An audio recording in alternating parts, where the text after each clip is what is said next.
जहां तक इन्होंने कहा था कि 20 तारीख को हमारा मुख्यमंत्री शपथ लेगा, तो मुझे लगता है शायद 20 तारीख को भी नहीं ले पाएंगे। 48 में से एक आदमी इनको नहीं मिल रहा है जिसके पास केजरीवाल जी जैसा विजन हो कि नहीं, हम इस विजन को और आगे बढ़ाएंगे, हम दिल्ली को आगे ले चलेंगे। इनकी ये नाकामी पूरी दिल्ली प्रदेश की जनता देख रही है और आज लगभग 10 दिन पूरे हो गए हैं और बीजेपी अपना मुख्यमंत्री डिक्लेयर नहीं कर पाई। इसमें मुझे बस एक चीज लगती है, राष्ट्र और समाज का विकास होता है, वो होता है उसका विजनरी होना, कि उसे दिखाई पड़ता हो कि क्या करने से समाज, परिवार, राष्ट्र आगे बढ़ेगा। इस विजन को भाजपा डिकोड ही नहीं कर पा रही है। उसको पता ही नहीं चल पा रहा है कि यार करना क्या है। भाई झगड़ा करना, दंगा कराना, लड़ाई करना, ये तो कोई भी कर ले। तो 8 तारीख को दिल्ली विधानसभा के परिणाम आ गए और आज लगभग 10 दिन पूरे हो गए हैं और बीजेपी अपना मुख्यमंत्री डिक्लेयर नहीं कर पाई। इसमें मुझे बस एक चीज लगती है कि नेता का जो सबसे बड़ा गुण होता है जिससे राष्ट्र और समाज का विकास होता है, वो होता है उसका विजनरी होना, कि उसे दिखाई पड़ता हो कि क्या करने से समाज, परिवार, राष्ट्र आगे बढ़ेगा। हम दिल्ली को पिछले 10 सालों से चला रहे थे। हम एक चीज पे काम कर रहे थे और उस चीज ने दुनिया के जितने भी आज ताकतवर देश हैं सबको महाशक्ति बनाया है। आप सबको पता ही होगा, वो चाहे यूनाइटेड स्टेट्स ऑफ अमेरिका हो 1787 में, स्लम एरिया आज सुपर पावर, चाहे वो जर्मनी हो, चाहे वो जापान हो, चाहे आज चाइना हो, सब ने एक चीज पे काम किया है और उसका नाम है ह्यूमन रिसोर्स।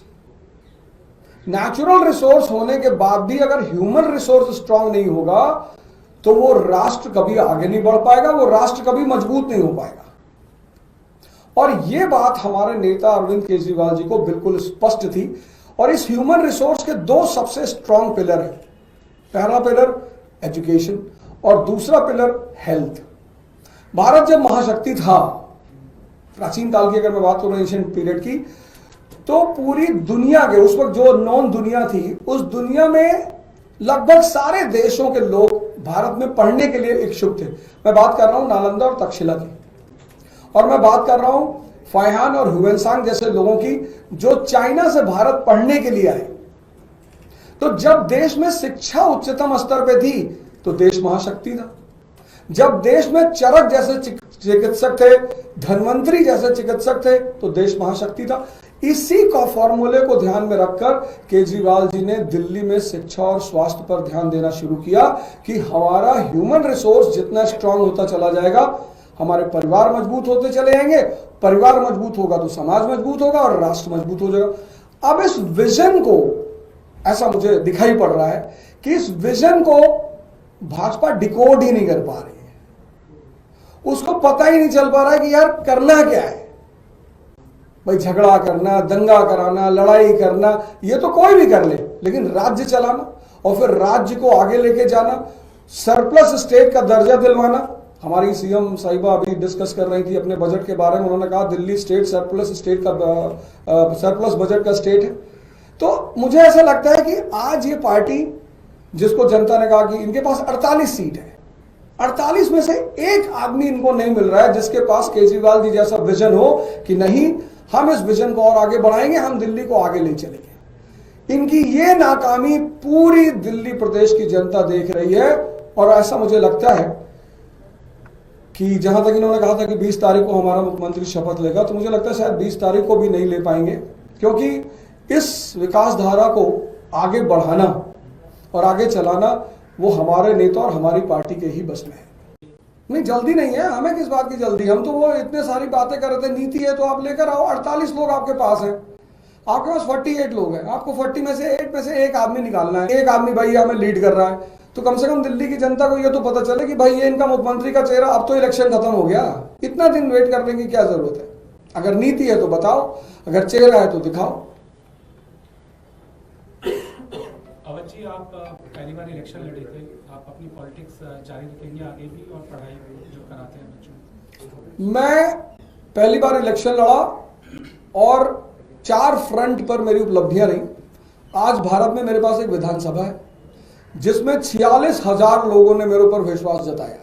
46,000 लोगों ने मेरे ऊपर विश्वास जताया। 500 कार्यकर्ता मेरे साथ जुड़े हुए हैं। और सबसे बड़ी बात, जो कांग्रेस के हमारे उम्मीदवार थे वहां पे, जो एक बार विधायक रहे, 2 बार पार्षद रहे, उनकी जमानत जब्त हो गई। तो इतनी अच्छी शुरुआत करने के साथ अब राजनीति से पीछे जाने की कोई वजह नहीं है। तो एक नेता के रूप में मैं स्टैब्लिश हो चुका हूं।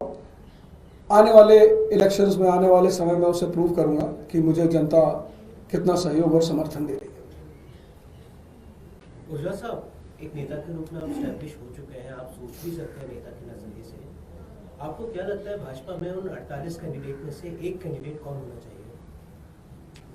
देखिए, ऐसा है कि हर व्यक्ति को अपने घर की जिम्मेदारी लेनी चाहिए। अगर वो मुझे बुलाएंगे, अपनी असमर्थता जताएंगे कि मिस्टर ओझा हम नहीं चुन पा रहे, तो आपके चैनल के माध्यम से मैं प्रस्ताव रखना चाहता हूं कि अगर वो ऐसी किसी दिक्कत में है तो मैं अपनी सेवाएं देने को तैयार हूं। क्योंकि एज ए शिक्षक मुझे पता होता था कि इस बच्चे का सिलेक्शन होगा, कौन होनहार है। तो मैं ये कहना चाहूंगा कि अगर उनको मेरी सेवाओं की जरूरत है तो मैं उनके लिए उपलब्ध हूं। मैं बता सकता हूं आने वाले समय में कि वो क्या कर सकते हैं। यही बता दीजिए नहीं, हमें आदत ही नहीं किसी दूसरे के घर में इंटरफियर करने की, तो मैं उसमें क्यों जाऊँ। नेशनल दस्तक की आपसे गुजारिश है कि अगर इसको बचाना चाहते हैं तो नेशनल दस्तक को सब्सक्राइब करने के लिए रेड कलर के सब्सक्राइब बटन को दबाएं, फिर बेल आइकन की घंटी दबाएं। नेशनल दस्तक को बचाने के लिए बहुत जरूरी है कि हर खबर को शेयर करें, लाइक करें, कमेंट जरूर करें।